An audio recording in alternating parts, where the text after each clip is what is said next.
कल्पना कीजिए एक छोटे से कमरे की। दीवारें साधारण हैं, खिड़की से हल्की धूप अंदर आ रही है। बीच में एक छोटी मेज रखी है और उस मेज पर एक सफेद प्लेट में रखा है सिर्फ एक मार्शमैलो, जो कि एक मीठी, मुलायम, स्पंजी कैंडी होती है। और उस कमरे में कुर्सी पर बैठा है एक छोटा सा बच्चा, मासूम चेहरा, उत्सुक आंखें और दिल के भीतर उठता हुआ एक तूफान, क्योंकि अभी अभी एक आदमी कमरे से बाहर गया है और जाते जाते वह बच्चों से कह गया है कि अगर तुम अभी इस मार्शमैलो को नहीं खाओगे और थोड़ी देर इंतजार कर लोगे तो जब मैं वापस आऊंगा तो तुम्हें 2 मार्शमैलो मिलेंगे, लेकिन अगर तुमने इसे अभी खा लिया तो बस यही एक मिलेगा। और इसी एक छोटे से पल में, इसी छोटे से कमरे में इंसान की पूरी जिंदगी का रहस्य छुपा हुआ है। यह कहानी है वॉल्टर मिशेल के उस प्रयोग की जिसे दुनिया मार्शमैलो टेस्ट के नाम से जानती है, लेकिन असल में यह कोई एक्सपेरिमेंट नहीं था। यह एक नाटक था, एक ऐसा नाटक जिसमें हर बच्चा अपने भविष्य के साथ अकेला बैठा था। कुछ बच्चे मार्शमैलो को देखते ही उठा लेते हैं, कुछ हाथ बढ़ाकर फिर रोक लेते हैं, कुछ अपनी कुर्सी से फिसलकर नीचे उतर जाते हैं ताकि टेम्पटेशन से दूर हो सकें, कुछ अपनी आंखें बंद कर लेते हैं, कुछ गाना गुनगुनाने लगते हैं, कुछ मेज के नीचे झांकने लगते हैं, और कुछ ऐसे भी होते हैं जो मार्शमैलो को ऐसे देखते हैं जैसे वह उनका सबसे बड़ा दुश्मन हो। और हर बच्चे का यह छोटा सा व्यवहार उसकी अंदरूनी दुनिया को उजागर कर देता है। वॉल्टर मिशेल चुपचाप इन सबको देख रहे थे। उन्हें यह जानना था कि कौन बच्चा अपने इंपल्स को रोक सकता है, कौन अपने मन को थोड़ा सा रोक सकता है। और यह रोक सिर्फ मिठाई के लिए नहीं थी, यह उस क्षमता का प्रतीक थी जिसे हम सेल्फ कंट्रोल कहते हैं। समय बीतता है, कुछ बच्चे इंतजार नहीं कर पाते, वे मार्शमैलो खा लेते हैं, उनके चेहरे पर पल भर की खुशी होती है, लेकिन कहानी वहीं खत्म हो जाती है। और कुछ बच्चे इंतजार कर जाते हैं, उनके लिए समय लंबा लगता है, दिल तेज धड़कता है, मन बहकाता है, लेकिन वे किसी तरह खुद को संभाल लेते हैं। और जब वॉल्टर वापस आते हैं और उनके सामने 2 मार्शमैलो रखते हैं तो उनके चेहरे पर जो संतोष होता है वह सिर्फ मिठाई का नहीं होता, वह अपने आप पर जीत का होता है। लेकिन इस कहानी का सबसे गहरा हिस्सा यहाँ से शुरू होता है, क्योंकि वॉल्टर यहीं नहीं रुके। उन्होंने इन बच्चों को सालों तक फॉलो किया।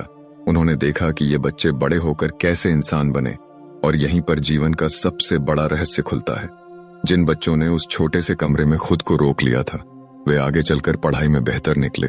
उन्होंने अपने करियर में ज्यादा स्थिरता दिखाई, वे तनाव को बेहतर संभाल पाए, उनके रिश्ते ज्यादा संतुलित रहे, और वे जीवन के उतार चढ़ाव में जल्दी टूटे नहीं। जबकि जिन बच्चों ने तुरंत मार्शमैलो खा लिया था, उन्हें जिंदगी में ज्यादा इंपल्सिव फैसलों का सामना करना पड़ा, उन्हें ध्यान भटकने की समस्या ज्यादा रही, और उन्हें लंबे समय के लक्ष्य पर टिके रहना कठिन लगा। यह सुनकर ऐसा नहीं लगता कि एक मिठाई ने जीवन तय कर दिया, बल्कि ऐसा लगता है कि उस मिठाई ने उस बच्चे के भीतर छुपी हुई क्षमता को उजागर कर दिया। यह कहानी हमें यह सिखाती है कि जीवन में सबसे बड़ा संघर्ष बाहर नहीं, भीतर होता है, और जो इंसान अपने भीतर के उस इंपल्सिव हिस्से को थोड़ी देर रोक लेता है, वही आगे चलकर बड़े निर्णयों में भी खुद को संभाल पाता है। हमारे भारतीय दर्शन में भी यही बात सदियों से कही गई है कि इंद्रियों का संयम ही मन की शांति है। गीता में कृष्ण कहते हैं कि जो मन और इंद्रियों को वश में कर लेता है वही सच्चा योगी है, और वॉल्टर मिशेल ने उसी सत्य को मनोविज्ञान की भाषा में हमारे सामने रख दिया। यह किताब हमें बताती है कि हमारा दिमाग 2 हिस्सों में काम करता है। एक वह जो कहता है अभी चाहिए, अभी सुख चाहिए, और दूसरा वह जो कहता है रुक जाओ, सोचो आगे क्या होगा। और जीवन की गुणवत्ता इस बात पर निर्भर करती है कि कठिन क्षणों में कौन सा हिस्सा नियंत्रण में रहता है। जब हम बच्चे होते हैं तो इंपल्सिव दिमाग ज्यादा ताकतवर होता है, लेकिन जैसे जैसे हम बड़े होते हैं हमें रिफ्लेक्टिव दिमाग को मजबूत करना होता है, और यही शिक्षा, संस्कार और अभ्यास का काम है। यह किताब यह भी बताती है कि सेल्फ कंट्रोल कोई जन्मजात गुण नहीं है, यह कोई भगवान का दिया हुआ वरदान नहीं है। यह एक स्किल है जिसे सीखा जा सकता है, जिसे अभ्यास से मजबूत किया जा सकता है, और यही बात इसे उम्मीद से भर देती है, क्योंकि इसका मतलब यह है कि अगर आज आप इंपल्सिव हैं, अगर आप तुरंत गुस्सा कर लेते हैं, अगर आप पैसे तुरंत खर्च कर देते हैं, अगर आप हर टेम्पटेशन के आगे झुक जाते हैं, तो भी आप बदल सकते हैं। वॉल्टर ने देखा कि जिन बच्चों ने इंतजार किया, उन्होंने अपने दिमाग को डिस्ट्रैक्शन से बचाने के तरीके खोज लिए। उन्होंने मार्शमैलो को बार बार देखने के बजाय कुछ और सोच लिया, और यही स्ट्रैटेजी आगे चलकर जीवन में भी काम आती है। जब कोई टेम्पटेशन सामने आए तो उससे लड़ने की बजाय अपने ध्यान को बदल दो। हमारे यहाँ साधु संत भी यही करते हैं।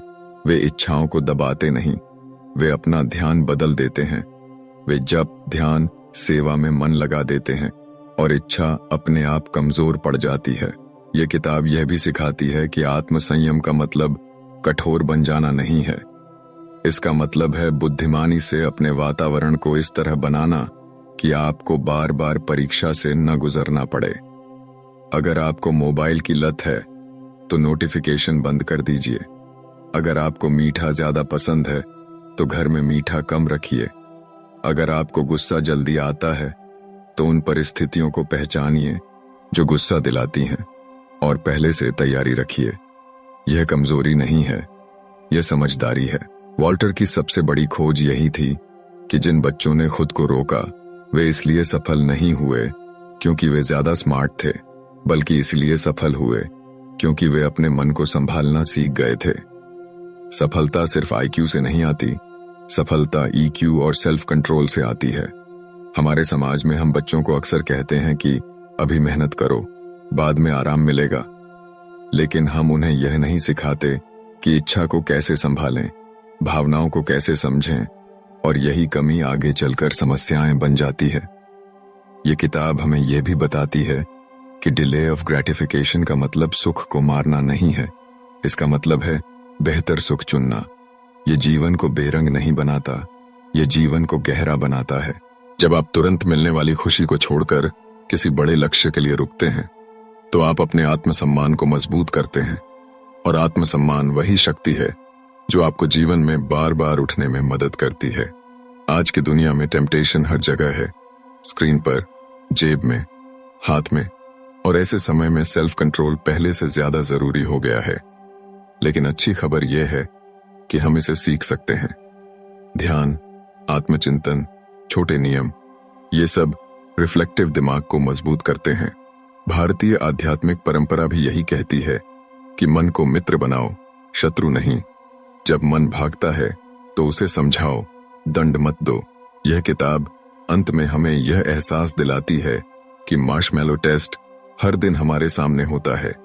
जब हम तुरंत गुस्सा निकाल देते हैं या रुककर स्थिति को समझते हैं, जब हम पूरा पैसा तुरंत खर्च कर देते हैं या भविष्य के लिए बचाते हैं, जब हम तुरंत आराम चुनते हैं या लंबे समय का लक्ष्य, हर बार हमारे सामने एक मार्शमैलो रखा होता है, और हर बार हमें चुनना होता है कि अभी या बाद में, और यही चुनाव हमारी पहचान बनाता है। अगर आज यह कहानी सुनते हुए आपके भीतर यह एहसास जागा हो कि आप भी अपने मन को थोड़ा और साध सकते हैं, थोड़ा और समझ सकते हैं, तो यही इस ऑडियो बुक की सबसे बड़ी सफलता है। आज से बस इतना याद रखिए कि आत्मसंयम कोई सजा नहीं है, यह एक उपहार है जो आप खुद को देते हैं, और यही उपहार आपको वह जीवन देता है जो आप सच में चाहते हैं। और अगर आप ऐसी ही मन को गहराई से समझने वाली, जीवन को बदल देने वाली हिंदी ऑडियो बुक कहानियां आगे भी सुनना चाहते हैं, तो चैनल को अभी सब्सक्राइब कर लीजिए, क्योंकि अगली कहानी शायद आपके अगले निर्णय को और भी मजबूत बना दे। धन्यवाद दोस्त।